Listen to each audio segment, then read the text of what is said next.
Hello, everyone, and welcome back to Purple Noon, a podcast. I am Stephanie Conti, and I am here with. Can I say that you are the number one fan of this movie, or is that a little too far? I prefer, I think you say you're a Last Tango in Paris historian. I say I'm a Lolita historian. Historian / aficionado is the term, because if I say I'm the number one fan, it's a seedy title that I'm not the biggest fan of. Yeah. I am so excited to talk about this with you because, and I mentioned it in the last episode, this is your Last Tango in Paris. And if for some reason, you are listening to this for the first time, I have an obsession with a film called Last Tango in Paris, to a point where I went on a podcast and I talked about it for an hour. And it was like a 3-hour podcast where I wasn't the only guest. So I know what it's like to have that one film.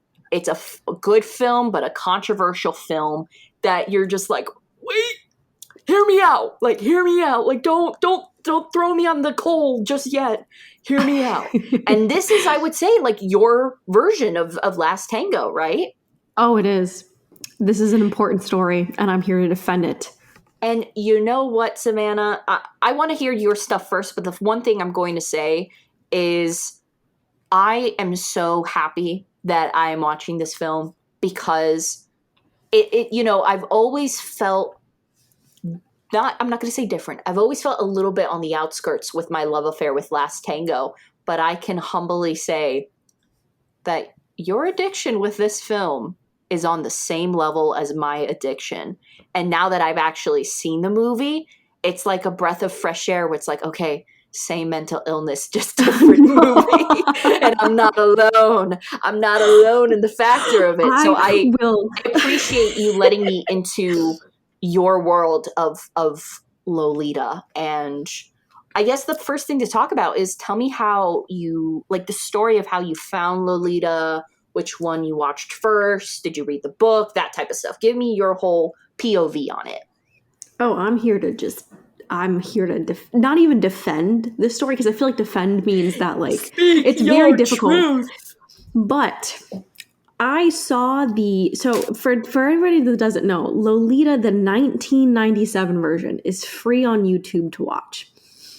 I don't know how I came upon the movie. I think I read an article in high school about how the book got banned. I don't know, we were talking about book banning in high school, whatever. And I was like, oh my gosh, we were talking about this book in high school. Watch the movie. Crazy. And I was like, And then I decided, okay, well, the book can't be that much worse. The book was worse. But however, I do feel like, and this is the journey I've been taking for about, 8 years now, because I'm 26, 8 years now. There is a very important story behind the story itself. This story could be utilized for good. I don't even want to get into it fully, but I feel like this story is important when we look at it beyond the whole, yes, it's creepy. Yes, it's about predators, but it's important because it's the first story, I think, ever in film history to talk about how the predator is a wolf in sheep's clothing, how the smart, career man, smooth, educated, British, I think he's British in the movie, I ever forget the accent, can be the worst person and quite literally the craziest, most evil person you ever met in your life. And although I think both films could have done a better job, I think there's a way to make this work to where it's not, again, we'll get into it more, but this is such an important movie and it could be used for good. And I'm tired of everybody bashing on it because we can fix it. That's what I got to say. And I'm so excited to get into just to make sure we are on the same exact page, we are going to be highlighting the 1962 version, correct? Oh yeah, I've seen both versions. I'm ready to dive in. So I only watched the 1962 version. I did not see the newer one with Jeremy Irons, which I believe you said was 1997 or something like that. Yes. So this was my first time watching it. Now, you said you watched the Jeremy Irons one first? Yes. Okay. how did you stumble upon, like, what made you want to go into the Stanley Kubrick version? Because like I said, I do feel like if this story was told right, it could be used for good. It could be a very important story. And I was interested to see how somebody else took Lolita. And just to be clear, they're very different films. Have very That different is what I've approaches. heard. Yes, very different approaches to Humpert, very different approaches to Lolita. So I was very interested, and this is definitely, just so you know, this is the easier film to watch. I had a feeling because yes, I myself was trying to, I was looking up, like, because I do remember that one was more controversial over the other. And when I yeah. saw that this one had higher appraise, the 1962 version, I figured it might have been the 90s one. And then I went to the parental guide, and that's where I realized, I see which one is the more R-rated version of Lolita. Now, when comparing the two, um, is there a preference that you have one or the other, or do you think that they're like too different to compare? You know, like it's almost like they have their own strengths and weaknesses. Like, how do you feel about when you compare the first and the second one? So I think there's different things I like about each movie. I think I like Jeremy Irons' Humpert better. Um, and I do like Lolita, the 1997 version, better. However, I do think so. Kubrick takes a little bit more of a dark humor and the subtlety of what was going on very seriously. Mm-hmm. He kind of turns everything on its head. Where I think Adrian Lynn, he is the king of abusive and dysfunctional relationships. That's his bread and butter in movies. Mm-hmm. He kind of saw Lolita and Humpert as like a couple, which I very much disagree with. I very much disagree that it's on even playing fields, which I think this movie dabbles in. However, I think Kubrick saw the ridiculousness in all of this and decided, okay, like I'm going to hone in on how ridiculous everybody in this movie is, all the adults in this movie. There are different characters I like a little bit more. The tone is very different. So there are things I like more or less. However, I will probably always prefer this movie a little bit more because it's easier to watch and less graphic. That's the one thing I don't like about the 1997 version. And I think one day we'll talk about that one, is they went down a very graphic road, which I don't condone at all. I don't approve of that. I think there was a way to do it where it's not like that. But I slightly prefer this movie more because of that. Yeah. And because of the nature of Lolita, like the plot is literally a college professor becoming infatuated with a very, very young girl, like 14. And I believe in the book it's even younger. I was reading that it's like a 12-year-old girl in the book, but it's a Yes. 14, 15-year-old girl in the movies. And so even though, like, you know, sex in a movie doesn't always have to be graphics and stuff, any type of, I think, nature involving someone sleeping with a minor, it's always going to be a hard watch. Like if you got a good head on your shoulders, it's always going to be a hard watch. So I can totally see why, you know, having a preference over this movie versus the 1990s version, because of the fact that it's not just like sex scenes already can be uncomfortable, but the context behind it is pretty damning, and it's even worse. So I, even without watching the newer version, I totally understand. And I myself, I don't know how I feel about watching the newer version. I might. I'm not directly like opposed to it. Oh, let me also preface this by saying you don't. It's more graphic in the sense that like we don't see. I don't know how to explain it, but like it's not like very, and like it's not. I don't know how to. I don't want to use certain words on here, but like it's harder to watch because it's more realistic and they take certain liberties, but it's not like we're going to see anything like, oh my gosh, like we're seeing everything on screen. Does that make sense? I just don't Oh, want to okay, because the mischaracterize the film. parental guide that I had read said Yeah. that there was a like it didn't explain how graphic it was, but it did say that in the newer one there was a sex scene where a body double was used in place of the child character. Yes, 100%, and it's uncomfortable, and I don't like watching it. But you don't see Okay, so the shoot the way it's shot is it's just a lot of up close like shots of faces and like different things going on, but yeah, it's not of but the they never actual situation. expose in either or film the young actress playing. No, that's why I'm saying I don't want to miscategorize the films. It's just more graphic in nature because they took certain liberties with the script and they decided to go in a little bit more deeper. They decided to portray it on film, but it's not graphic in the sense of that you are going to see anything It's physical. not Does that porn. make It doesn't sense? turn into like a full porno where you see It's not a everything. soft, nothing, no, nothing near that, but it is still uncomfortable because of the content. It's still uncomfortable. It's still controversial because why did they need to do that? You know, things like that. And again, I'm not Yeah. necessarily a big fan of them doing that. I don't condone that specific part, but just so we're like on the same page with that. Yeah. Yeah, I totally get it. And so you have also read the book. So you read the book after you watched the 1990s version of the film, right? I didn't read all of it, but because I will be very honest, the book is probably one of the most disturbing things I've read. I didn't get through the whole thing. Okay. The author goes into a lot of detail about Humbert, about his mental state, and goes into very extreme detail. It gets quite disturbing about like the desires and everything. But the reason I think the book is important and should be, I guess, because I think this movie should be turned into, my desire would be turned into a short series based on both Lolita and Humpert's perspective, and be a little bit more about Lolita and, you know, her being a victim, and turning it more into a story about like, hey, here's how we avoid predators. Like predators can come in every shape and size. I think it could be a great, rather than it be exploitive, I think it could be a great preventative nature, right? And I Yeah, think, like a tasteful warning rather than an exploitive piece. yeah.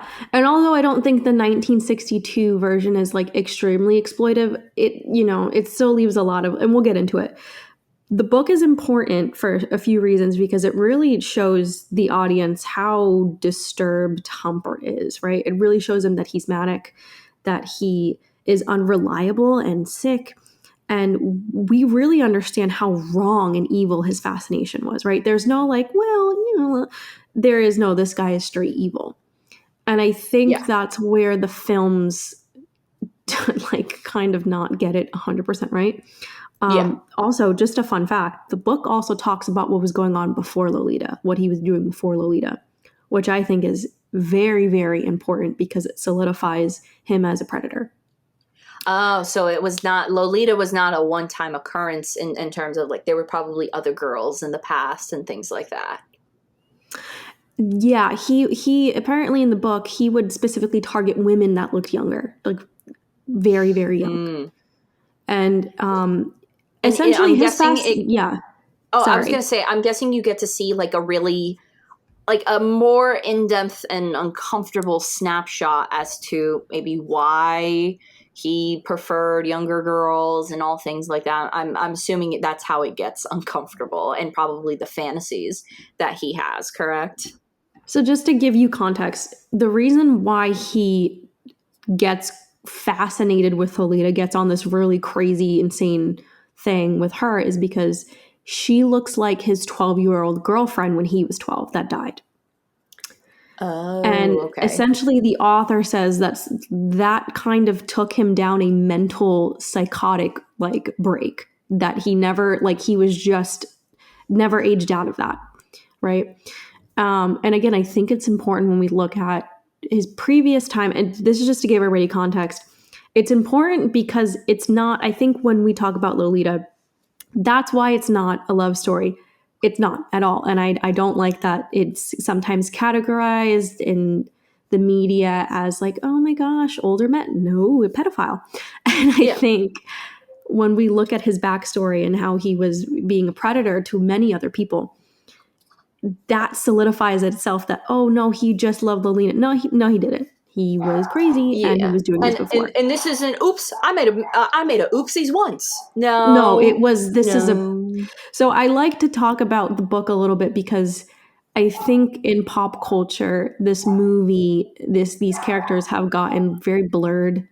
I think, I love Lana, but that song's problematic, you know? Like, Oh um, yeah. I mean, I'm still shouting it from the rooftop. You know, hey it's a hype Lolita, song. hey. No, it's catchy, but Yeah. again, I think the Tumblr girls, the song, I think it miscategorized the movie. And the movie, you know, some of the things in the movies don't also do a good job at solidifying those lines. So when I say I like this movie, when I like the story, I like the potential and I like the bones of everything. I just think it could be a really good, you know, a really good conversation about predators and young girls and how young girls need to be protected and all this stuff. I really think it could really work as a preventative measure in film. Well, I just think you know, as I'm hearing you talk about it and stuff, I'm thinking, you know, as much as we're like, oh, like Savannah likes this and I like this, you and I are really just the same person. Because why That's are why we're both our besties. special interest films about young women being like preyed on by older men who are somewhat charming at some point, but who are freaky and need help? Why do Because we we? want to save the girls. We're doing this for the girls. We want to save them. But you That's know, why. now that I'm reflecting about it, like there definitely is a Lolita influence in something like Last Tango in Paris, without a There doubt. is. I'm telling you, there is this phenomenon culture about a young girl meeting an older man and him changing her life. And obviously, like, that's not what happened here. This poor girl was a victim and what happened to her was disgusting. But like, there is this central idea, like, oh, younger girl. And like, there's even like, again, Lana Del Rey, my Yeah. girl, love her, but she is part of that Tumblr, like, oh my gosh, I need an old man to come into my life and do Oh, all and this I can stuff. fully, completely say that, like in high school, I easily would have been someone like Lolita, and I have like for I've always had an interest in older guys. There was that fascination, and you know, like certain times at when you're growing up, you're told by people like you need to be with someone older because you know younger guys are not immature, and you kind of get told like a lot of warning signs. At least I was, and I've had near Lolita moments in my life growing up. So in terms of it being realistic on the other side too, like it's something that can happen. Like I remember being 19 messaging like 35-year-olds, you know, and that's even though that would have been legal, still like now I look back at it as a 25-year-old and I'm like, Yeah, what yeah. were you thinking? What were you thinking? And it's something that you don't realize until as you get older and as you age, or if you're lucky. And I totally see what you mean by having the importance of media like this still be available. Maybe if I had seen Lolita when I was younger, I would have been able to kind of get that information, but rather than learning from it as I aged, like from my own experiences. I agree, and I think that people always complain, oh, times are different, but like I think the best thing about the time we're living in is we have more awareness to young girls talking to older men. We have more awareness about, like, you know, women's rights and all this stuff, and I think that's what I see in Lolita. I think if this were to be remade again, which I kind of have my doubts if anybody would want to take this on, but Yeah. if this would be remade again, we can kind of iron out some of the problems I see with the movie and make this for what it is. We can talk about how he was a incredibly psychologically disturbed person that was a well-dressed and educated monster in disguise, and Lolita couldn't and didn't know the extent of what was going on in Humpert's mind, right? And at the end Yeah. of the day, this is her stepdad, Yeah, this is right? Like, someone who has. This isn't, the neighbor who she sees once in a blue moon. This is the person she literally lives with. yeah, and I think if we can get better narration in this movie.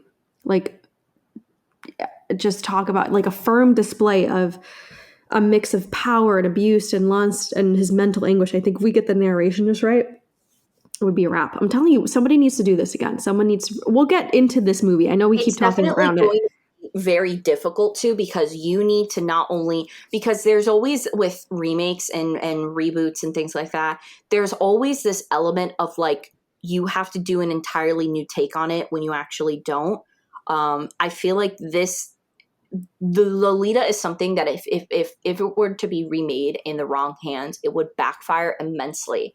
And especially if it's something that became incredibly popular and, romanced about, it could like 100% backfire like immediately. So it really needs to be dealt with by really, really someone who wants to spread that message about it. The intro of this movie is actually my favorite because it opens with Quilty, who is probably my favorite character in the whole film history thing. I like Quilty because he's just a parallel to Humpert, except Quilty is just a little bit more self-aware about it than Humpert. Humpert really believes he's not a predator, where Quilty's like, I'm a predator. And he's a little bit more unrefined and kind of follows like standard creepy patterns, like people that we would just assume as a creep based off their dialogue, based off how they carry conversations, which I was not expecting Peter Sellers to be in this film. I literally watched it and I was like, like when I saw everything happen in the beginning, I'm like, where's the girl? Am I watching the wrong movie? But it really was. And I was watching this movie with Zach and he said that he thoroughly thought that the intro to it was fantastic, that it was such a great introduction to a character, and a character I had never heard of before. You think Lolita, you think man who likes Lolita and Lolita. You don't think of all these other characters that are involved in this story. Oh no. Quilty is such an interesting character. I think, like you said, this is like the textbook pedophile, right? Because there's already a connection between Quilty and Lolita's mom, right? They're in the book association, he meets her and then blah, blah, blah. He plays a bigger part in this movie, which I think makes sense because he overall is just like this menacing presence around, right? He's always around. I really like that. I think there in Quilty, my favorite scene is in the hotel because he reveals the nature of both men, right? He makes several comments about little girls and he asks questions. He doesn't seem to, believe also what Humpert is saying, right? It's almost like he can see through Humpert. And throughout the whole movie, you already know that Quilty knows Humpert, which I think is brilliant because, like I said, they're one and the same. Just one is self-aware about it and the other one is completely delulu about his situation. Oh, yeah. Yeah. But I do really like Quilty. I love the opening sequence. I think it's a perfect introduction as well. Who was I guess, the character that you enjoyed watching the most? I know that's a weird thing to say, but like who did you feel drawn the most in this movie? No, I mean, it's really hard. It's because everyone carries such a unique role. And when I say everyone, I'm talking about, in 1962, we're looking at James Mason, Shelley Winters, Peter Sellers, and Sue Lyon. Those are your four heavy hitters. You have Sue Lyon, who plays Lolita, James Mason, who plays Humpert. You have Shelley Winters, who plays Lolita's mother, and you have Peter Sellers. And I feel like these were such very, very, it's a 2.5 hour film, and it's a long film. And we were talking about that before, that we didn't realize how long this film was. But for a long film like this, it has wickedly developed details about each character and makes them so unique on their own. Like I do like the James Mason's Humpert's character, and I'm not going to say descent into madness, but because I don't think he ever descended, I think he just reveals. And it's funny because this movie does a really good job at making you believe in the beginning that maybe Humpert's not going to do anything. It's the way that he carries himself, and he's so poised and so proper and everything that maybe you think, maybe he's not such a bad guy. Maybe he's got some bad thoughts, but maybe he's not going to act on them. And I was having this conversation with Zach while talking about it, and like, I think we were just talking about like how could someone like do something like that, like like in terms of like find someone of that age attractive. And I Yeah. said, I was like, really, I believe boils down to narcissism. It's not about, like it's Oh, not yeah. unusual for a man to find a much younger woman, even a child perhaps, attractive. It is when you have narcissism that enables you, it literally enables you to enact on those impulses and everything. Not saying you should be having those thoughts in the first place, but it takes like, I'm sure that there's more people in the world that who would never ever admit to such things, that they may have found someone underage attractive, but it's the narcissist who always act on it because in some way, shape, or form they are going to tell themselves that it is what they deserve. And after I said that, there was an awesome, it's not awesome by any means, but I was just happy that what I Yeah. said was reflective, because there's a point where Humpert says it's this is great for my narcissism, or some dialogue akin to that, essentially admitting like what an ego boost this all is for him, especially after Lolita's confession and the letter to him and everything, which I was just like, boom, on the money. Dude thinks he deserves it, and now he's going to do everything in his power to get it. Oh, And no, that's a great. it takes a while for the Humper and Lolita's mom to get together. It takes a lot longer than I thought, to a point where I literally looked at Zach and I said, if he wanted to be efficient, he would just marry the mom. And then boom. Yeah. Happens. Look at you. Oh, creeper brain activated. But I was like, that would, in terms of like narcissistic, how do I get everything that I want? How do I cover it up and things like that? That would make the most sense for him to do. And then he started doing it, and I was like, holy crap! Like it's happening. Like he is in narcisso mode. Like he's going to do this, and he thinks that it's what he deserves.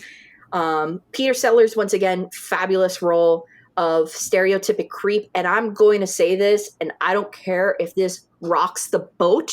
Peter Sellers was Woody Allen before Woody Allen. Let's be utterly clear about that. That was pre-Woody Allen. That is Woody Allen for sure. The way he acts, the way he looks throughout that entire film. I was dude invented Woody Allen in this role. 100%. This is where Woody Allen got his personality. So really, dude watched Lolita and said, "Let me copy paste everything, especially with his stepdaughter." Holy crap! Which, dude, that is true. That is so true, because he's married to his technical adopted stepdaughter, which is disgusting. Literally, Lolita behavior. What a humper! Disgusting. No, I think she carries her own too in this. But continue. No, I think you mentioned the mom really quick. I liked what they did with the mom a lot, because her character made me believe that, okay, this is how he got in. Because for a while, even in the second movie, I was like, who in the right mind would let a strange English man into their house when they had a 12-year? You know what I'm saying? Yeah. And the fact that they made her very open-minded and sociable, right? It kind of made me realize, I'm like, oh, that is the type of person that would let a strange man into her house.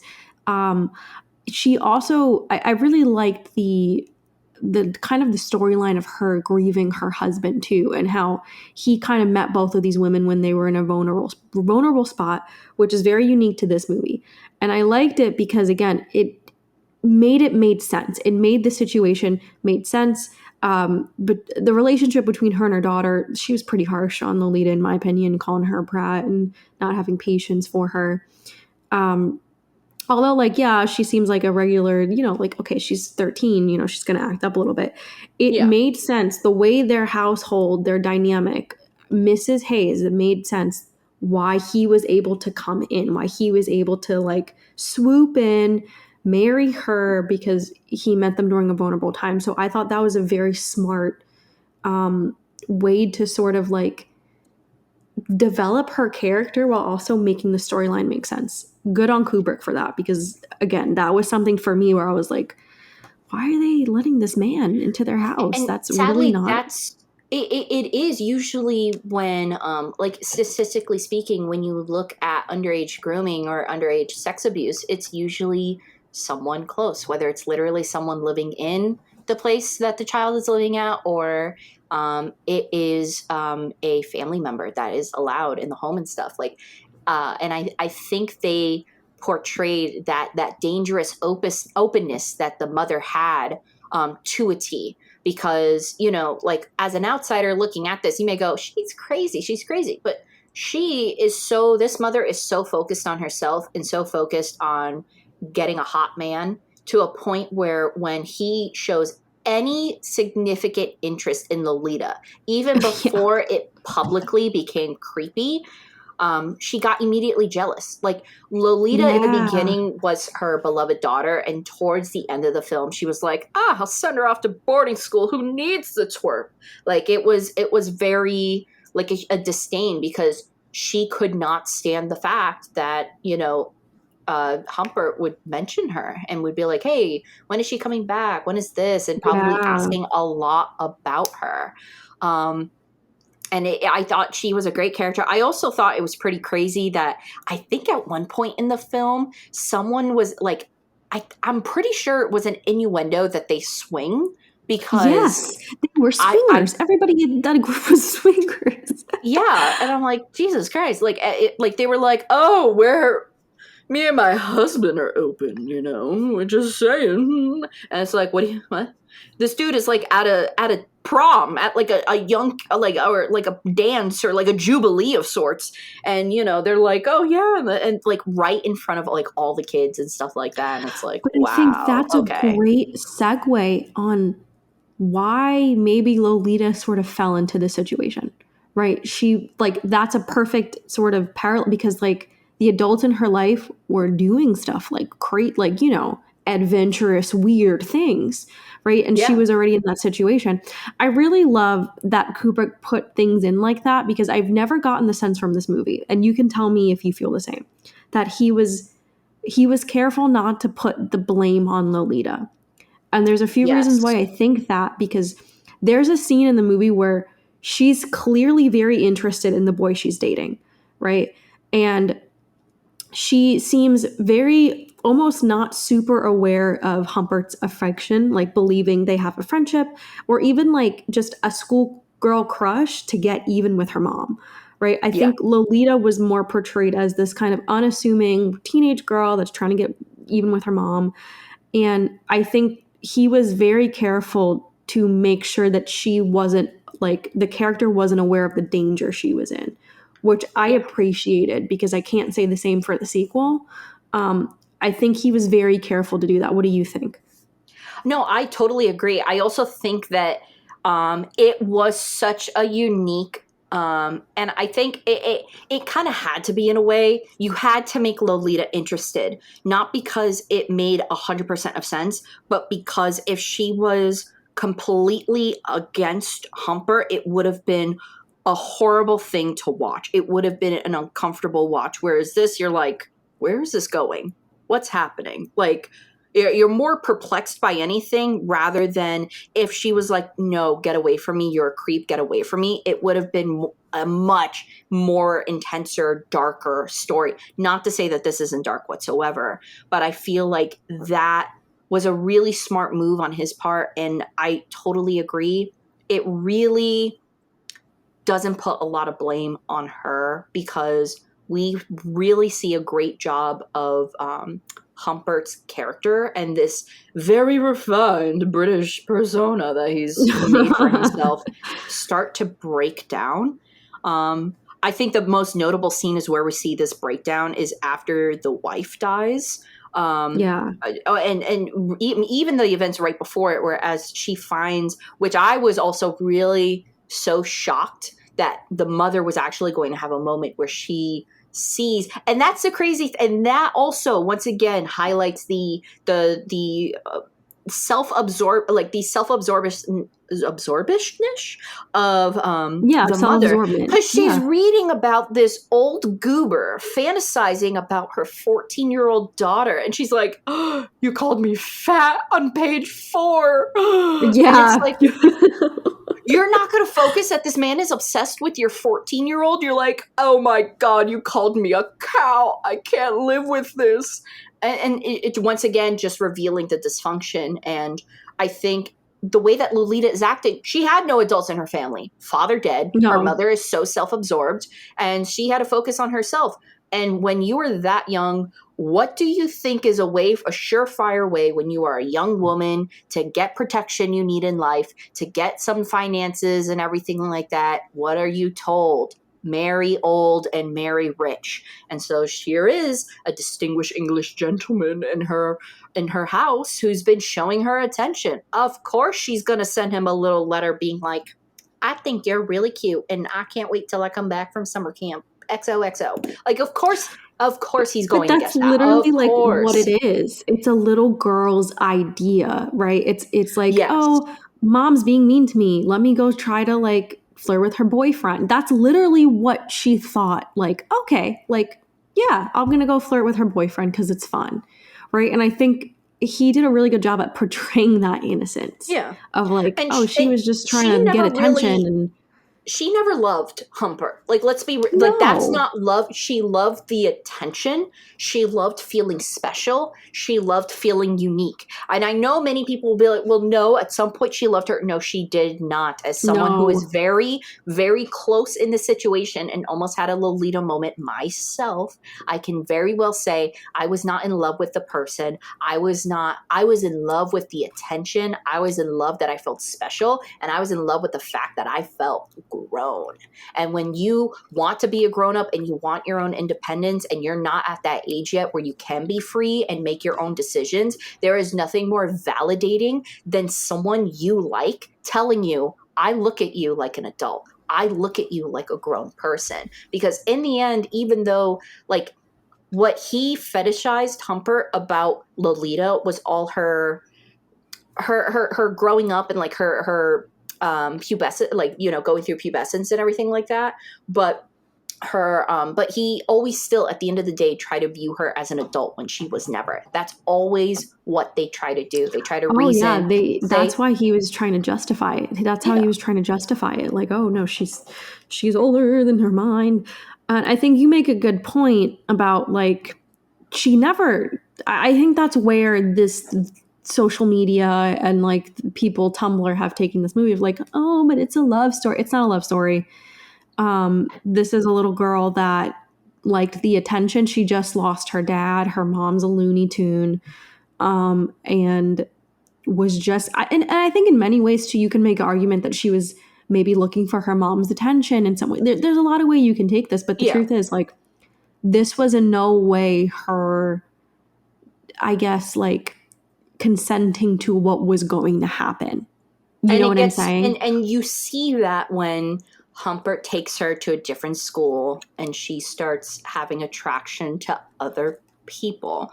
It's the attention thing. And I'm not, once again, like, as I'm saying, like the attention thing, not labeling her as like an attention whore or anything. No. She's a girl kid from a broken home. Like, even though she probably lived in a nicer house and had all this stuff, she had no support system whatsoever throughout life and through some of the most important years of her life. And you just get an essence of that because then I was like, oh yeah, I'll just send her here instead of dealing with her. And even when like Lolita's not even acting bad, she's like, oh, I can't stand that girl, like as if it's the end of the world. So, and it's crazy too because he took her mother away. Like he's technically the reason she's dead, right? Yeah. And now she literally has nothing. Like the response to the trauma is to cling to him because there's nobody else in the world she has. There's one scene, my favorite scene in the movie, because it's so brilliant, not because I like to watch it, but my favorite scene that Kubrick put into the movie was the scene where he's painting Lolita's toenails. Yeah. The reason I think that's very interesting, and I think it's a really good, subtle way to put intimacy into this movie, was because essentially during the time he's painting her nails, he's also like putting like controlling barriers in her life. Yeah. And I think this is supposed to represent that Humpert like really believes Lolita's in power, right? Oh, I'm painting her nails. She's the one in charge, right? Yeah. But the truth is he's controlling everything at the same time. He's the one pulling the strings. He's the one putting her foot down and painting it and telling her the rules, right? And I think it's this really interesting scene about how he sees things in her mind and how we are seeing it in real time. Yeah. Awesome. Also on Kubrick's part.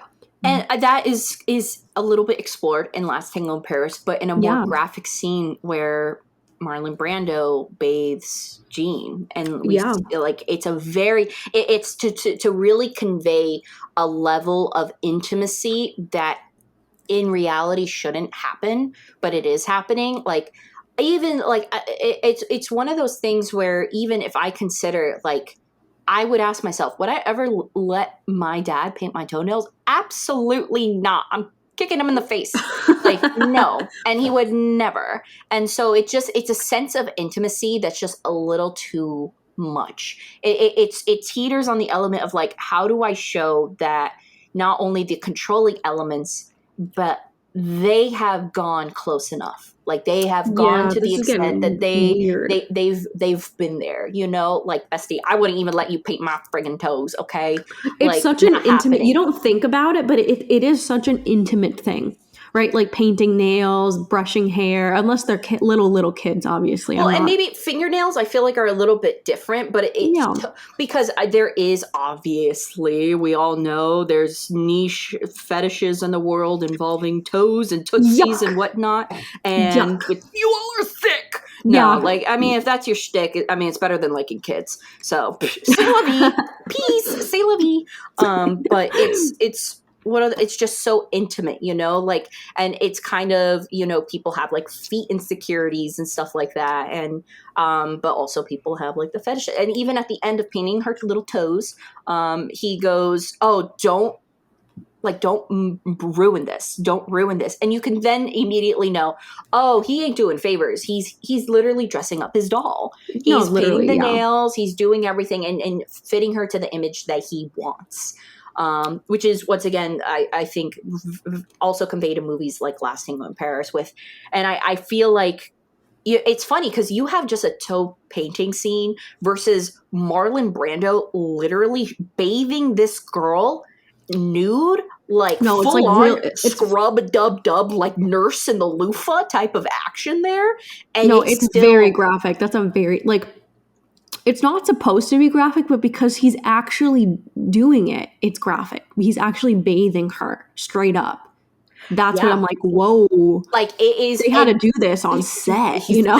He's getting in the crevices. Yeah. But it's even those two scenes, as different graphic they are, still they confer that same level of intimacy where it's the guy is in and it's going to take a lot for him to get out. And I think that's what, you know, he didn't have to show Susan Lyon nude in order to convey such level intimacy. And I really commend him for that because I don't think, and people realize the ramification of showing off young women at the time, even 18 or 19, even if they're of age, showing them nude and exposed like that has ramifications on their entire life because, you know, they're thinking in the moment that they're comfortable, but 10 years later down the road, they're looking at this video of them and going, oh my God, why did I ever do this? So I think I commend him for showing this graphic intimacy between them, but without ever getting graphic. I feel like it's such a difficult balance to do. And one of the best things that I think, two ways that he also he sold the obsession with Lolita when he was kissing the mother, but staring at the portrait of Lolita behind her. Insane. Yeah. Insane. Yeah, but yes. With also the fact too, I also realized she would have been looking directly at the portrait of her husband as well, which is also insane. No, they met they were not, I mean, he obviously was on a different level of like manic evil, but she was not well also. So yeah, I think Kubrick also pulls off a level of like comedy in this movie that I think only he can do. There are certain parts of this movie that are funny, which I never thought I would say about a story like this. But I mean, when they go to the hotel together and there's a state police convention, I laughed because it's funny. Oh yeah. When he's talking to her schoolmaster and Humphrey is talking to Lolita's schoolmaster, and the schoolmaster's like, yeah, you need it, she needs freedom, free her from the repression and everything like that. It's a bleak situation, but like you can't help but laugh. And I think that's what he was trying to point out the ridiculousness of the story. Well, and Now, also not realizing, Peter Seller grows a mustache and all of a sudden this guy acts like as if he's never seen this man before in his life. yeah. Now is a German named Zempf or whatever. No, literally, like there are certain things that now, again, I don't know if this were to be remade that I would want, but you'd have to be a little bit more careful with this. But because of the nature of the film, I think it worked. So again, I think Kubrick pulled off something that was very unique to a very, very intense story. Yeah, and I feel like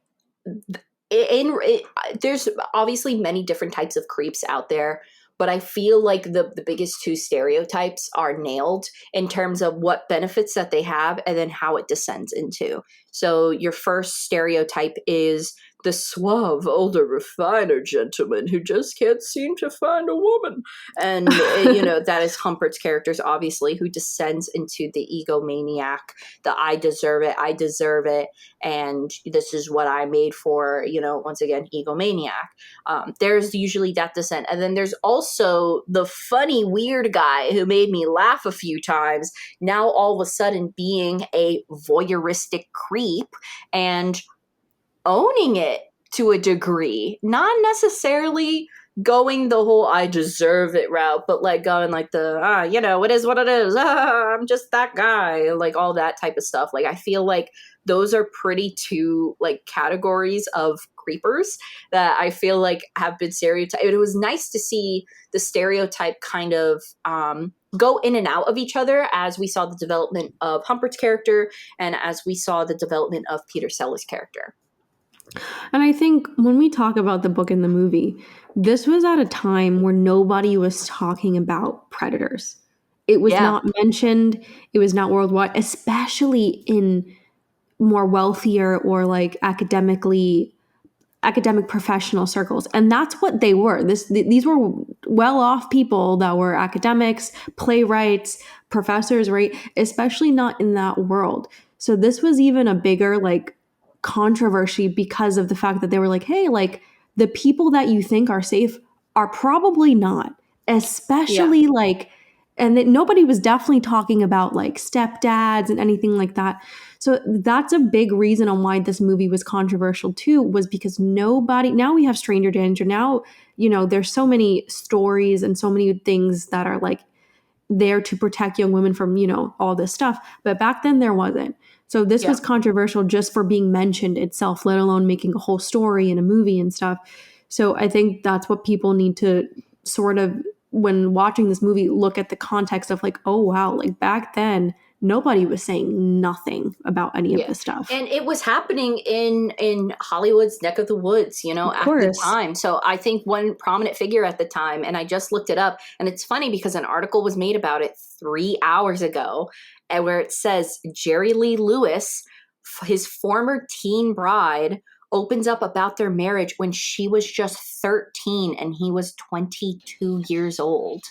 Dude, I think they were cousins. They were also on top of that. Cousins, yes. But oh my gosh, 13, that's a baby. Took her across state lines to get married in a secret ceremony.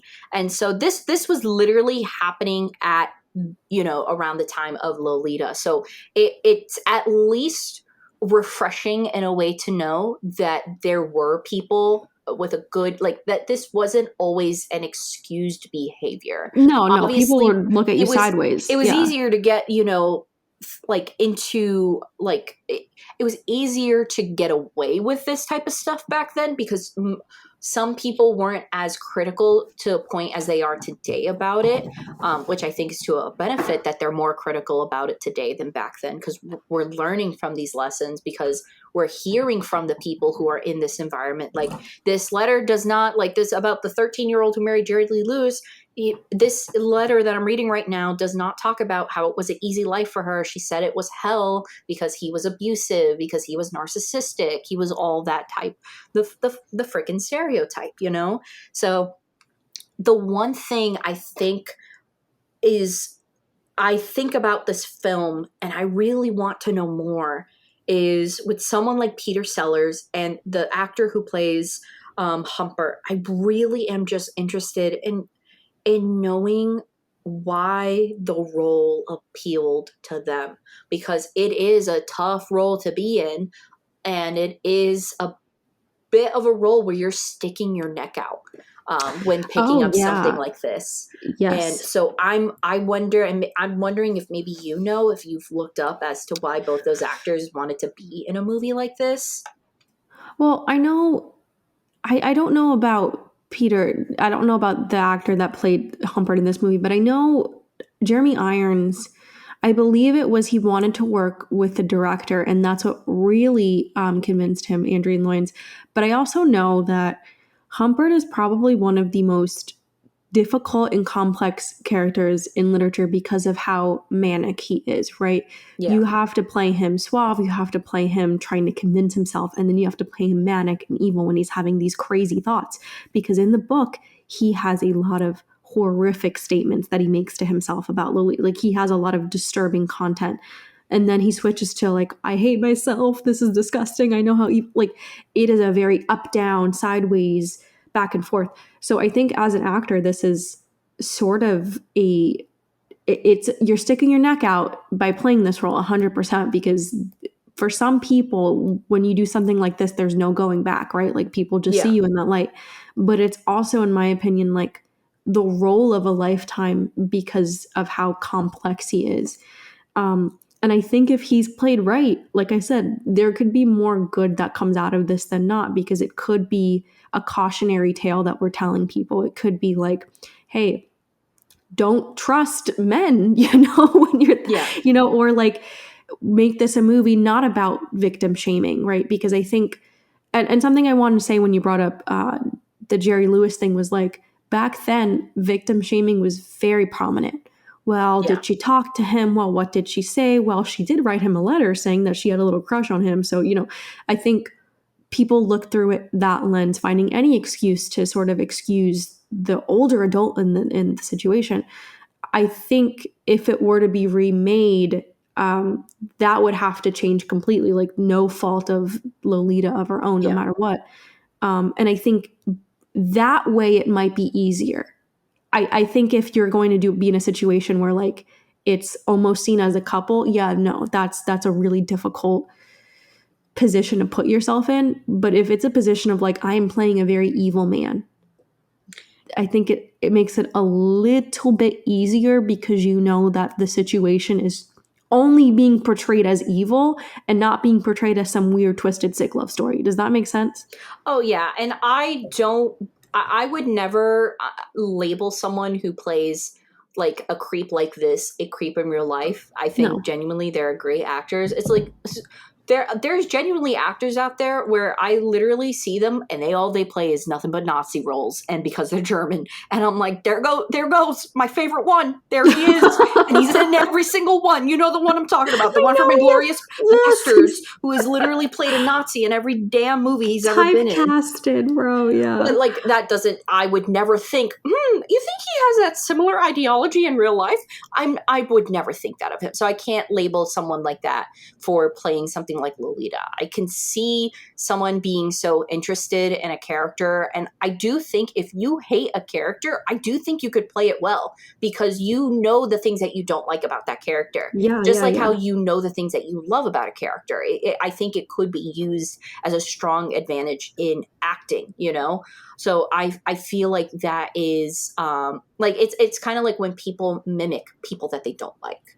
or make mock and make fun of. Like, it can be done. So I don't have any like qualms about the actors in this role, but I would love to hear like what they thought about the script, why they got into it, and maybe it could be something of like the importance element of it, or maybe it's just as simple as thought it was a good role that I could really show off my acting chops in, or Yeah, simply yeah. just wanting to work with Stanley Kubrick at the time. For sure. So what did you think about how the movie sort of left off Lolita and Humpert? What do you think about that ending? Oh, that was an ending I wasn't expecting. It was an ending. You know, it's one of those things where this type of movie, I don't know what I want from it because, like, Yeah. you know, they can go the Last Tango in Paris route where she awakens and has new foresight and everything and, you know, commits murder or defends herself. Or there's one where she just runs away and goes no contact with him or anything. I think I do really like the ending. I don't know if it's my favorite per se. Like, I don't know if it's how I think it should have ended, but I Oh, think yeah, it yeah. was good because it really showed Lolita herself in that cycle of just going on to the next person, just trying to find something, and the consequences of when a young girl grows up too fast. And reality is what 5 years went on. She's probably not even 18 at this point, and I think she's she's 16 something. oh No, yeah, something like that. Like she's supposed. 17? Yeah, I don't think maybe less than 5 years have passed, and she's older. But now she's in a bad financial predicament, and now she's expecting her first kid, and she's married, and you know you can only assume that it could possibly be with someone who is abusing the relationship again or abuse of power. You just don't know. And so it's a little bit of a somber ending for her. However, the one element that I like is the dominance she has over him in the end. Yes, that's Even what I was though, going to in say. a way, her life, I'm not going to say her life is ruined. Her life is hard and her life is difficult. Yeah. And she is still able to carry her head high and act so nonchalant to him. And I love the idea that in that moment, Humpert's, you know, image of Venus on the half shell has now burned. And this new image of her is ruined. And she is no longer his. She's with another man and stuff. And I do like the fact that there is, because it's realistic, there's no more indication left for him to go back to her. He doesn't want her back anymore after seeing this whole life and everything, because he only wanted her in her purest form. That's sadly what creepers do. I guess I could say I definitely think it has to do with the penis envy theory, where it's like, oh, well, she had sex with someone else, so that means that if she has sex with me again, she'll tell me in my face that it was horrible, horrible, horrible, and I should be shamed, and I should be castrated, and I should be. It's the wave of narcissism and insecurity coming through that, you know, takes over and makes her totally revolting to him again. And I like that. I like the fact that she had power and was like, why you think I'm telling my husband about what you and I did? Like, you don't tell people what we did. It doesn't matter. And that's where I think at least it ends somewhat in her favor. And, you know, the collapse of his fantasies really start, you know, unwinding. And then we get that call back to the beginning of the film where we started. I liked it. Like I said, I don't know if it's the best ending for every character, but No, yeah. it's a strong ending and it's a good ending. I think I really liked the power. Like I think they could have given her power in a different way, of course. I'm not saying her pregnant teenage married is like what we all wanted to see, but I think there's a power in the sense of like, so remember, like she does run away from him with Quilty for a while. And we can only Insane. assume that was crazy abusive. We can only assume that was exploitive and abusive itself, right? So we don't know what happened there, but we know she's endured a lot of abuse at this point, right? And I think my favorite part of that interaction is when he says to her, like, well, who does your husband think I am? And she just goes, my stepfather. as Yeah. if like, what else was I supposed to like? It's interesting because the truth in that, like, it was supposed to be her final spite to him, because her tone was like, yeah, like Like, idiot. you were supposed to be my dad, and technically, like, you are my stepfather. Yeah. It wasn't like, oh well, of course I told him we were. No, because that was the truth, and I think it was this final spite to him that his little fantasy was never real. And I at least liked that piece of dialogue was in it, because I think it just puts a sort of a knife through him. Of course, I would have loved a different ending for her. I think the ending, it's realistic, but also like pessimistic, right? I think there are endings that are like realistic, where I'm like, oh yeah, that's the likely outcome. This ending is a little bit more on the pessimistic side for her, right? Yeah. Like, yeah, like she got married. The only thing I can hope is this guy is around her age, but based on her, her life and the abuse she endured, maybe not, right?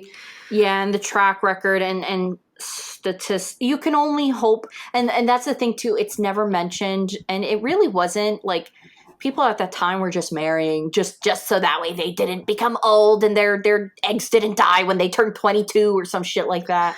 I'm sure it was more of an escape though for her, right? Yeah. Like now I will say, I think in the newer film, the guy is around her age. I believe so. I believe they say something that like he is a good man, he's around her age. I don't know if that's just a little thing they put in there. But again, I think it's safe to assume, unfortunately, like she maybe got married to escape what was happening to her, or just escape her life in general, which is Yeah. sad. But again, I do like that final knife, the dagger through the heart that she was able to put. And I think her, I guess, just I don't know the word I'm looking for, like nonchalantness. Her, what's the word when you don't care? What's the word I'm thinking? I like to use the word blasé, where it's like, Blase, meh. yeah. Just like the opposite of like, just she does not really give him the time of the day. He has no power. She literally was just like, are you, I called you here because I need money. And Yeah. I think if we look a little deeper into it, she really wasn't like super afraid to just be like, hey, I need money. She was not. Like, she was just like, yeah, I contacted you. And she could have contacted him up to any point too, right? Yeah. She contacted because she needed something. And I think it does show that she wasn't afraid of him.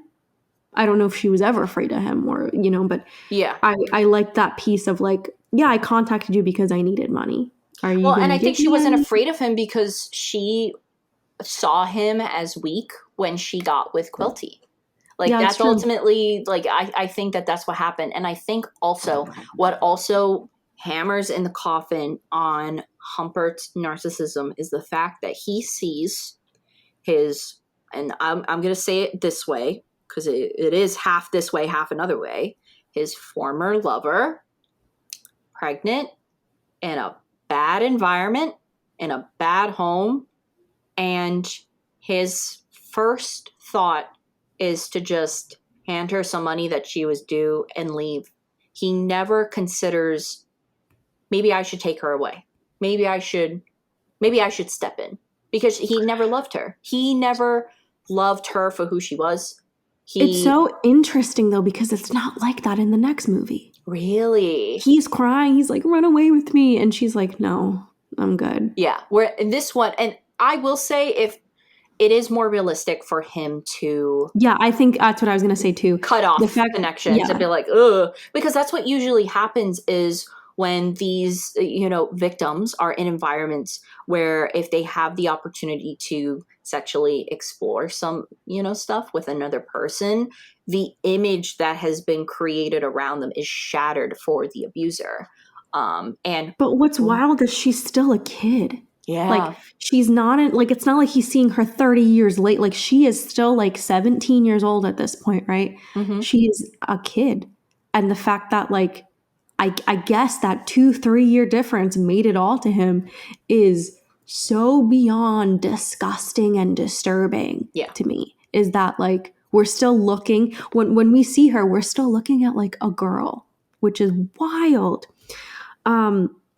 So I again, I really think that like if this were to be redone again, it could be so much better. It could be seen as a cautionary tale. It could be used for good, and it could be shot in a way that's not exploitive. I'm not saying it's going to be hard, but I feel like things films like these are important and could be rebuffed to tell a more bigger and important story. And I think Yeah. the bones here are good.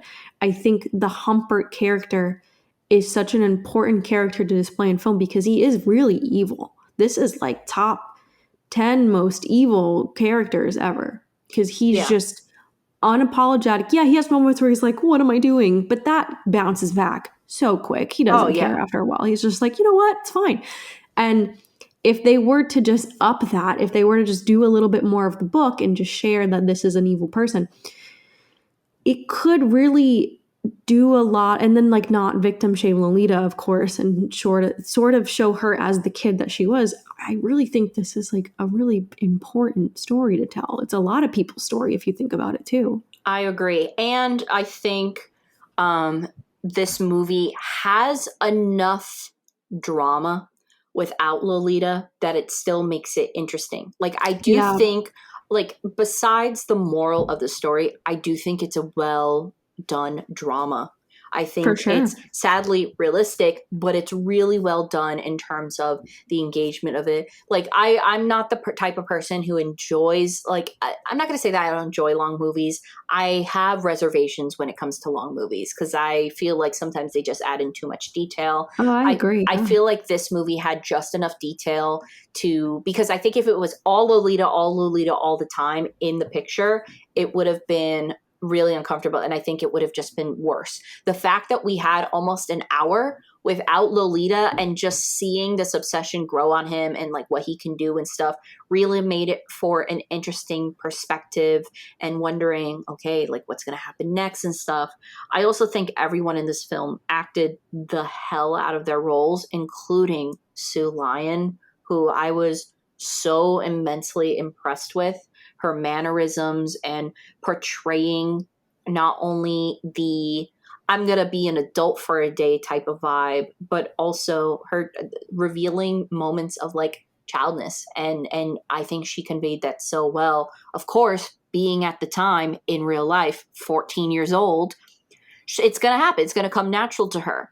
Now, I do think if this is going to be remade, I'm a firm believer that the person needs to be of age and an adult, and you do not need to have nudity to convey the message of this film. I think it needs to like Oh, I couldn't agree with you more. I think Stanley Kubrick handled it really well with this actress in terms of the way it looks. I can't say, obviously, I wasn't there behind the scenes, but it looks like it was handled very well. I would not trust any director today to be able to handle a child actor on set to be in such a role like this. I do think also there is a risk. It's kind of like the film Come and See, where you had a child actor playing an immense role, one of the best acted roles of all time. But I cannot imagine, you know, the sheer luck that people in this role don't have. Like, and I think it's just pure luck and pure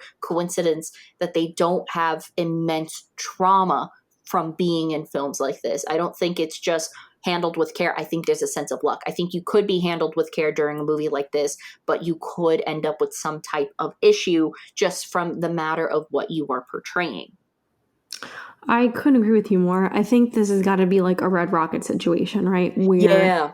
the girl is about, I think, older. Like I'm She hoping was like in her 20s when she filmed that, and she looked 13. And it was like, I at least had a little bit of comfort in the back of my mind that the actress on screen was of age, but it was still like it. And I, uncomfy. yeah, Yeah. Red Rocket, I honestly, I think someone like Sean Baker could do Lolita very well because we've seen him work with child actors already, and he seems to have a good grasp of it. Not to say that he needs to work with another child actor for this role, but I think he could handle the nature of this role extremely well. And I think he is someone who, based on a movie like Red Rocket, could get the message of this movie right. And I think you made a good point. I don't think the remake, whatever, if a reboot, remake ever is made, there does not need to be any graphic nudity anywhere, even if they're talking about previous things in Humpert's life. This movie, I think the one thing we can learn from Kubrick is subtlety is king. I think we were able to get all the intimacy, we were able to get all we were able to picture what was going on in his mind without any graphicness. We were able to through like the painting scene and everything like that.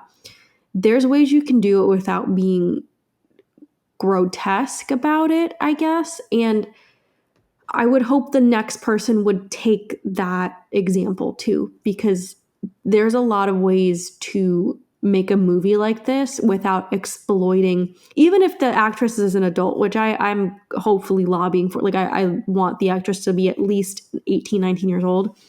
There doesn't need to be anything that's going on, right? Even if the actress is an adult, there doesn't need to be graphic scenes. There doesn't need to be anything of that nature, because that's what makes the film exploitive. That is what makes the film exploitive right there. Yeah. Doesn't matter what kind of message you're trying to bring. The minute you bring graphic sexual scenes into a movie that's talking about sexual exploitation, that's the exploitation itself, in my opinion. Yeah, and I had just looked it up just to see, because I do remember in Red Rocket there was one of those intimate type scenes where it was, I think, what was her name? I think it was like... Her name was Strawberry. Strawberry, yes. Strawberry in the film, where she is topless and she is playing at the piano. I looked up her age. Even if this movie was filmed like 2 years before it came out, she would have been in her mid-20s. So it's... Which I'm glad to hear, because that was, I feel like in your mid-20s, like, you're a little bit more able to make decisions like that in terms of like, and not to say that you won't have regrets about it later on, but it's definitely a little bit more, you have a little bit more reflecting to do and things like that. And I feel like hiring someone of that age to play a young role who, look, that girl looked young. That girl looked young. And I remember being in the theater and I was like, Sean, did you hire a kid? Sean! Like, looking at my phone and things like that. And you were going to leave. Like, you were like, hey, if she's like not of age, we're going to leave right now. And I was like, no, and okay. We love Sean Baker's work, but there's a line. There is a line, and especially you and I, who have once lived as young girls, we could put in our, in someone else's shoes, the ramifications of being in something like that could and totally have. I think of what is it, Brooke Shields in The Beach. Oh, which she was young. Did you see her documentary? I saw a little bit, like little like excerpts from it and stuff, but she was in that movie, and I think that was a fully exploitive film of two teenagers. I saw the documentary. Oh. It's fantastic. I recommend it. It's all about how she was exploited. Yeah. And before the Blue Lagoon, she was in a movie and she played a little kid prostitute. Wow. And then when she was like 10, she posed for Playboy. That's and there insane. Are pictures of her 10 years old. Like, so this is why I'm saying it's important, because this is a lot of people's stories. Lolita is a lot of people's stories in a lot of different ways. And if it's done right, I think it could be an important narrative. And I think as women, like, think about me and you, Steph. We're in our mid-20s now. Yeah. Think about how different we were at 18, right? Oh, then think about how different you are at like 15. Like, yeah. Which is more than, well, this is about 10 years for us now, but like how much of a different person, how naive we were, even if we were smart, like how, when I was 13, 12, I was still playing with toys. Yeah. When we think about that, right? So the fact that, like, I'm always surprised to see people talk about this movie like Lolita had any like autonomy. Yeah. Because I just remember how, like, being 13 or 14 and still playing with my little knickknacks and, like, not having... not having, like, Sorry, Paula walked in. I got distracted. It's okay. I was wondering. I was like, is that Paula walking in, or is it a burglary? No, I got scared. But okay, back to what I was saying. Just not having a real adult idea in my mind, even at being a young teenager and stuff. Just kind of worrying about like school and my friends and my little shows I was going to watch. And I just, when people try to have conversations like this as like an adult, I'm like, dude, like, have you ever been a teenager? Have you ever been a teenage girl? Oh yeah. And that's crazy. I think because I felt like due to health issues, I felt similarly to someone like Lolita, not because of my environment, but because of health issues that forced me to grow up. Like backstory, I had a tumor at 13, and you really grow the hell up when you have a health condition like that. And so I can relate to that. And it's funny because a lot of the stuff that I liked when I was 13, 14, 15, I would say is more mature stuff. Like that was when I started doing, like, I was watching nothing but Italian films and stuff. And I, of course, like I liked Avengers, I liked all that stuff, but that was when my film renaissance like kind of started for me and everything. But even though interest wise I'm very similar, socially totally different ball field. And like not just like how I interact with my friends, but thoughts that I have in certain situations. Like I wouldn't, if I was going into like a car, or if I was driving a car when I was 16, there were a lot of things that I didn't do then that I do now, like double checking if there's someone in the car and stuff, because you hear more horror stories and stuff as you grow up and stuff. But even like situationally, like I said, I was in that situation where I was young and I was talking to, older people. I no joke, and it was encouraged. It was encouraged that when I was at like a church Halloween party once, I was 13 and an 18-year-old was flirting with me and asking me out and knew I was 13 in front of people. And that's wild. It was something that I didn't realize was so beyond, because, at the time people were like, well, 4 years of age, and and no one was forcing me to talk to this guy. Unfortunately, I didn't go out on a date. Something told me not to. Thank God I didn't, because I think I would have gotten in like to a boatload of trouble. But it's crazy because I think of that and like I think about my near misses.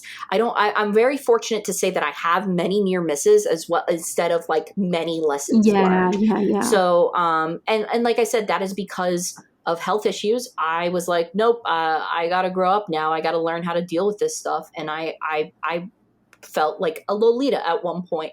Maybe I wasn't, the vixen outside wearing sunglasses in my little swimsuit or anything like that, which is fine. Like someone of age can do whatever they want, like it's the adults we need to trust to not sexualize something like that, and to look away, like, dang, like you don't have to stare and be a creep about it, especially with Mr. Hump and Mr. Hump in the beginning. But like it's, I feel like that the movie does such a great job conveying these lessons, and sadly not near misses, that, like I said, I can relate to, and showing the environment of how a system like this is enabled.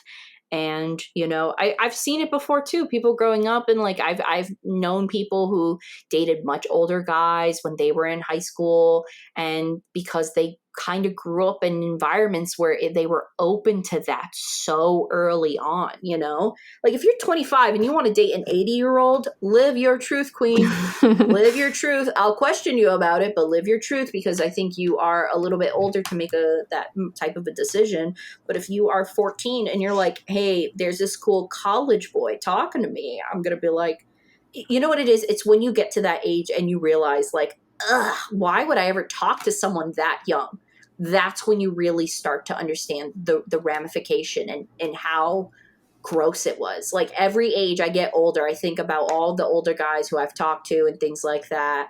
And, even just conversation wise, or even like, who wanted to start a conversation and things like that. And it's like, oh, how, like if a 13-year-old boy came up to me and started talking to me, I'm screaming in his face and I'm telling him to get out.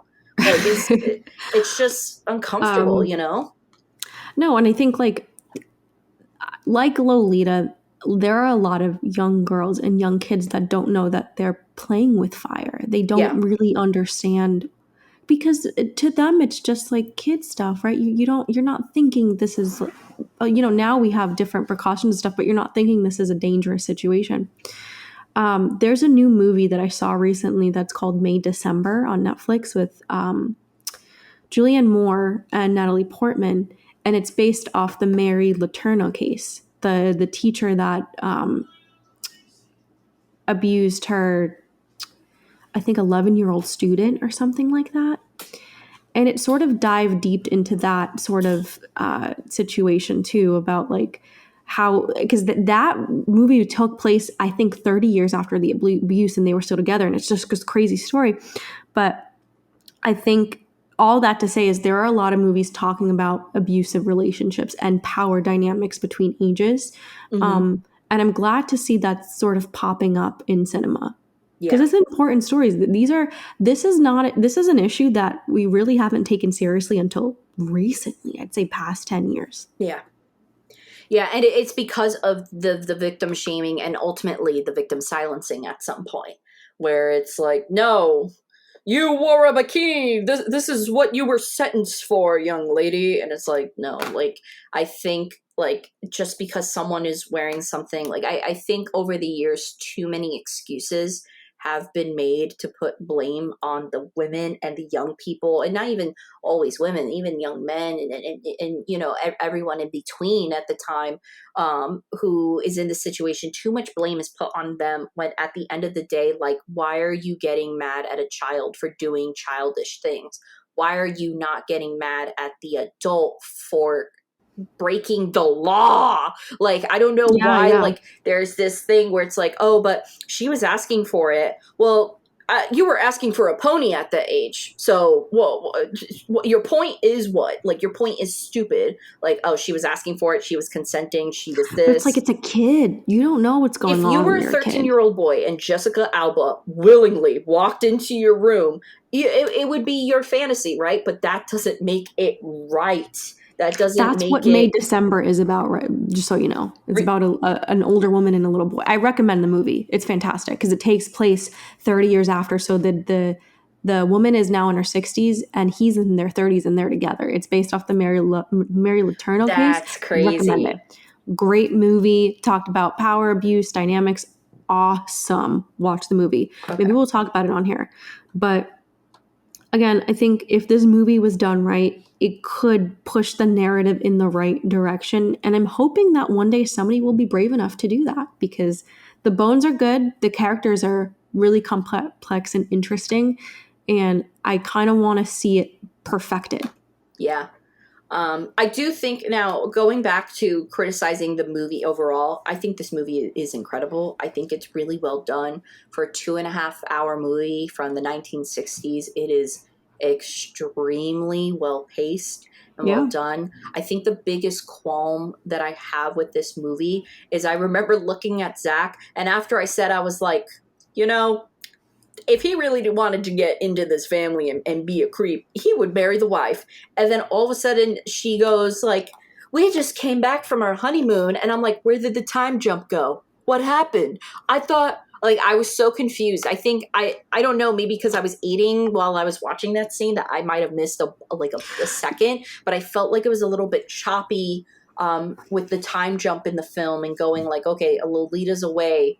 How did you now develop a relationship with her mother and now you're married to her? No, I definitely think this film, like I said, I think the movie could use more context with Humpert in his past life before he came to America. I think we can talk about the development of that relationship a little bit more, and I'd really like to see more development of Lolita's character, just a little bit more. I understand the movie and like whatever. I do think they're gonna need to do like a limited series, but I understand it's from Humpert's point of view, and that's totally fine, but I would really would like to see more development in her character, um, and maybe even see what happened to her in between that time after she left Quilty and that her new husband, just like some insert some details. I think that would be really cool to I see. think a standalone scene of her being alone somewhere in a place where she shouldn't be alone would have been a really a good point in terms of conveying the dangerousness of not only being with these type of men but the aftermath, Yeah. because you oftentimes a lot of these women get stuck in places that they shouldn't be in areas that are extremely dangerous and just not safe for them to be in. So I think something like that would have been really really good and would have added a little bit more context to like the hardship she could possibly go through after the fallout of all of this. For sure. But I think this is the better movie of the two. I think Kubrick did a really good job with handling this. So I hope more people give it a chance, and I hope more people see the potential in it and see, it's already a great movie, but I think, like I said, I'd really like to see more of it. So give it a chance, guys. I know it's a crazy and a weird and It's a good uncomfortable drama. movie. It's a very well done drama. I would say it's genuinely one of the best dramas for its time, because of how well it goes through everything and the character development. Like it definitely, in terms of drama, like I hail like Lolita now as like in line with like movies like Double, Indemnity, and those type of films, because I do think, although it has a little bit of a creepiness to it because of the nature of the film, I do think it's a extremely well done, well paced drama. Couldn't agree more. Now, in terms of, so this film is not in the Criterion Collection. I think it should be, because I do think, in terms of Kubrick, and I know this is going to be controversial, I do think this is probably one of his more significant pieces, not to the world of like cinema, but to just literature and adaptation. I think it's also such an outlier for a type of film that you would expect for him to make, especially during his renaissance of sci-fi and futurism and things like that. Oh yeah, this was left field for him. Yeah. At the time. But it just it goes to show how complex of like he can handle a lot of complexity as a director, and I find that so incredibly impressive. I thought that personally this was probably going to be his weakest, from his, and I can't say it's his strongest when you have something like 2001: A Space Odyssey, but I do think it's a strong film regardless of who his filmography and everything. Oh, this is in his top 5. You can't tell me otherwise. Oh yeah, for sure. I think so. I haven't seen Eyes Wide Shut. So I haven't either. I don't know how. I don't know. I know I should, but like, I don't know. It seems like another weird like. But in terms of like film that space he's made, it out, I guess. I think it's just so well executed. I feel like many people might overlook this as a Kubrick film to watch, but I think it should be watched, even if you're not into like. I think it's just overall well done. Like even Zach, when I told him this, he was like, I don't know about this. I'll give it a shot, but I'll let you know how I feel about it. And, he was like, this is like crazy. Like he was like, this is interesting. It's creepy, but it's well done. So, Yeah. I think if it was in the Criterion, I would happily own it. And I'm surprised by, when I consider the rewatchability of this, it has a really good rewatchability factor in my mind, because it's not too graphic to the point where it's hard to watch. And I think that's impressive for the nature of the film. I agree. I think if the Criterion made a film made a version of the film, whatever, I would 100% buy it. I think there is a higher rewatchability. Now, is this a movie I'm going to throw on every weekend? Not that Movie high. night. And it's not, I recognize it's not something you can just throw on with your friends and your family. I know there's a lot of prepping involved in this, but I do see myself coming back to this like at least once a year. This is a just to show film people, that to talk is about it. such a, in its way, it literally is a guilty pleasure. It is in every Yes. way, shape, or form a guilty pleasure because it's a really well done film that is just hard to watch, but you kind of want to watch it to see how it plays It's out and kind of like stuff. how you have to sort of explain, like, I like, I want to rewatch Lolita. Why? And then you have to go into your whole dissertation. Like I imagine when you say, "Oh, you know what I feel like watching today, Last Tango in Paris," and new people are like, "Well, why?" You have to go into your whole dissertation. You have to go into your whole I felt analysis so bad on because the why. director of Call Me by Your Name in the Sight and Sound magazine listed Last Tango in Paris as one of his favorite films of all time, and people are like, "Cool, so you're a pedophile. Cool, so you're a rapist," and it's like, Yeah. no, Well, why yeah, I'm would you telling say you. that? I think that's the most tiring thing of liking these movies is because you have to sort of like have a whole defense case on like, no, not in a weird way, in a cool, artistic, you see the value way. Like you have to do this whole thing. And it's tiring. It can be tiring to defend Oh, these movies. So I understand. That is why I don't particularly already own this movie because I don't want people to see it on my shelf. Obviously, Criterion, that's a little bit more easy to talk about, but nah, like I don't hang want it people to be proud. like, I got Last Tango in Paris posters in my room. Do I not can't. be afraid to show it off. But no, Oh like I God. get it. And look, this is I think Last Tango in Paris because of the graphic nature of it is harder to watch than Lolita, and obviously like that's why I can't just go, you know what? For a little quirky film, you should watch Last Tango in Paris. Not gonna happen. That like Last Tango in Paris is something I'll happily tell to a stranger that they've never heard of before, but to a film bro, I'm tight-lipping it. You'll never hear me say Last Yeah, Tango in yeah, Paris yeah. because I have no way to know which way it's gonna go. But I Yeah, feel yeah. like sometimes I tend to like the controversial films because I feel like um, I don't know, like there's something alluring about it. Mhm. There's something where it's like I feel like controversial films tend to be really thought out well and to a point where they get so realistic that it makes people uncomfortable. Like I think Last Tango in Paris, and people might not like this, I do think it's a realistic film.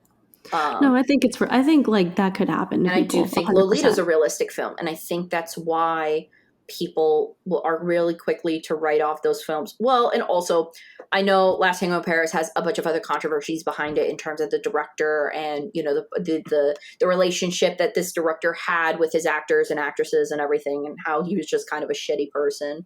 But I think in terms of controversial films, like even when I think of controversy, I think of sometimes like you think of like horror movies that have gone way too far. That's an element of realism, as well as movies like Lars von Trier films that go too far, sometimes physically or sometimes too mentally. And I tend to like those because I feel like that they are unapologetically themselves, and it's just like this is the reality of the world. Like not all the time. Obviously, some of them are unrealistic as hell, but I don't know. Like I just have a fascination with controversy films, and I tend to like really gravitate towards them. And I really gravitate towards Lolita. I think it's a really good movie, which is why, Bestie, you'll be happy to hear that Woo! I am unlike you and your cruel rating for The Thing. Oh my God, not this again. I am giving Lolita a 10 out of 10. Me too. Of course, you have to. You legally have to. But I'm giving Lolita a 10 out of 10 because, and specifically this version, I can't say for the next version, but I think it's really good. After watch, this was the first time in a while where we were about to record late and stuff, and I was like, "Give me 45 more minutes. I'm almost done. I want to talk about this." Like, because it was really good. I really wanted to know how it ended. I Yeah, wanted to see it and finish it. And I yeah. don't get captivated like that too often with films anymore. So this was an awesome surprise, but I totally get where your little fascination with this film comes from, and it's not far off from my little fascination as well. Well, I'm glad that we're on the same page. I'm happy we can finally talk about this. 10 out of 10 for me as well. You know how I feel. You guys all know how I feel. Now, we have some really cool movies coming up. and one of them is actually like pretty controversial, I'd say. Oh yeah, we have in terms of movies coming up. So on the list, because we are approaching our 100th special, we have a 2023 recap coming up, but we also have a film called Mirror coming up, which I'm sure all of you Criterion nerds are squirming right now because I know Mirror. It's a film that Savanna and I have not seen, but we know that it is pretty big in terms of it got like a lot of hype in TikTok and things like that in recent years, as well. So we'll be seeing Mirror. We have Charlotta, and we have one of my favorite steamy ones. We have Blue Velvet on the list, which is controversial if you ask me. Oh, like I said, I love a good controversial film. I love when I could just look at a character and go, "You're bad. You're a bad We person." might need to rewatch that one together because we rewatched it. We rewatched it for the first time. For my first time was together. We need to rewatch it again together. Yes. Should be a tradition. And listen, for those of you who are like, "Oh, well, Stephanie, we know you like Blue Velvet, but how much do you like Blue Velvet?" I met Kyle MacLachlan last year, dressed up as Dorothy Valance. Don't even mess with me in this movie, okay? Sit down. Don't even say anything about this movie because I got it from here. So you already know I can't, like, I'm going to have to give this movie 10 You give it below a 9 out of 10, we're going to talk. We're going to have a Purple Noon meeting, and I'm going to have to call in a witness. Apart on the thing. I already got ripped apart. I'm going to have to call in a witness. No, Savanna, you are your own person, and you can have your own opinion and thoughts. Like, it's fine. But we're going to have a talk. We'll have words. But look, as long as you don't hit me with something like left field, like if you don't go like, I give this a 6 out of 10, when we never give things a 6 out of 10, like you'll be fine. Like you'll you'll have a good night. You'll have a decent night. Sure. But we have movies like that. We also have it's one movie that keeps coming up on the list. And I think it's so funny because it feels so out of left field. Cool Hand Luke is gonna come up. Yeah, I don't know what that is, but you know what? I'm excited. We didn't ever talk about Paul Newman, so I was like, let's throw in a Paul Newman film, and I never saw that one, so I was like, okay, let's throw that in. Luke, all right. But we got some other fun things coming up, and 2024. As of right now, I don't think we have any plans on new films coming out to watch. The one thing that I did mention to Savanna is that I would love, if we are able to get to it, I would love to talk about Godzilla.